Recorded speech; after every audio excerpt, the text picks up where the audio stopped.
bring back in our guest, Hisham Ezz Al-Arab. He, I believe, is with us right now and can hear me. He's head of one of the biggest banks here in Egypt, CIB. Hisham, we've been talking over these past few weeks. You watched the rise of Mubarak. You lived under the rule of Mubarak for 30 years. What is it like for you watching his departure today? Well, Margaret, I think today is like Egypt winning the World Cup. Okay. So what I'm trying to say, everyone is celebrating on the street. It was very clear from a couple of days ago that the president is going. I think today's move is a good move to calm down. People need to go back to work. The army made a fantastic underwriting for democracy on the roadmap to democracy this morning. So what I'm trying to say, it's very promising. We need to cut down all the trouble that the country went through for the last several weeks. We go back to business. There is an excellent potential in this country. 84 million people, inspired young people, well-educated. There is a great opportunities there. So I think the army drew the line. We need to look forward. Fantastic statement again this morning about underwriting the process on the roadmap for democracy. Hisham, as a business person, you are playing a tremendous role in keeping this country employed, in keeping businesses open and allowing them to sell goods by allowing financing as a bank. Can Egypt get back to normal tomorrow? How long before you get back to a new normal of business? We got back to normal on Thursday, normal working hours. Most of our branches are open. By the end of next week, all the branches will be open.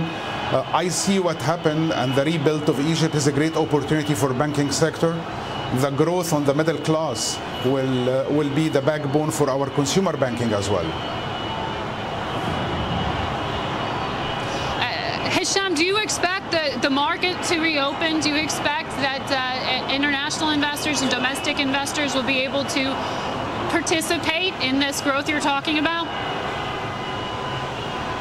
Yeah, we have seen the international participating on the debt auction for the Ministry of Finance on Thursday. We have seen the foreign exchange marketing functioning in an orderly basis, a very liquid market. The withdrawals from banks were the normal withdrawals. We haven't seen people flight outside the country with transfers. So all the symptoms or all the actions we have seen last week are very promising with the solution we got today. So I'm very inspired and I'm very positive about next week. Cross our fingers.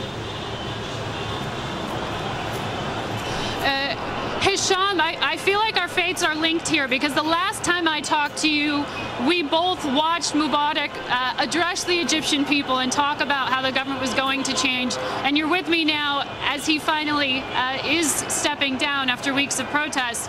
You told me how hard it was for you to explain to your kids that there was a desire for a strong man for a long time, because it was worth it to keep the peace.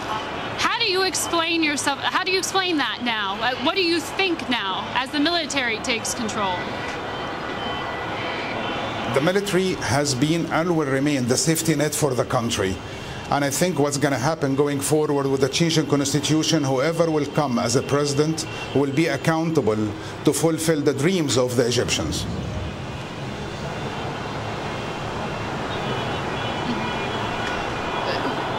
What does that mean? What does that mean? The army will remain there as the safety net. It's the backbone of the country. They have proven over the last several weeks that they are liked by the Egyptians to safeguard them and to step in when there are crises. Now, going forward, the president and the cabinet and whoever will run the country going forward after the change in constitution will be accountable to fulfill and meet the requirements of the electors. Hisham, you said business got back to normal on Thursday when the banks reopened. But as you said, it was hard even just getting cash to the banks because of how congested transportation has been, how hard it is to get around. What happened happens in the next few days, and this was an issue earlier. What is your plan to try to get back to full? Now we are very well prepared for opening all the branches. We open almost half the branches. The other half will open next week. The issue is that we're working our plan based on the worst case scenario. So we try to mobilize a large amounts of cash that the worst case scenario did not happen last week, and an orderly scenario happened. So we have excess cash right now, and the issue is to mobilize it back into the vaults of the central bank. Hisham, do you believe that the U.S. is financially going to have to get more involved, or central banks around the world perhaps might need to lend a little bit of help to get the Egyptian economy functioning and back up to speed?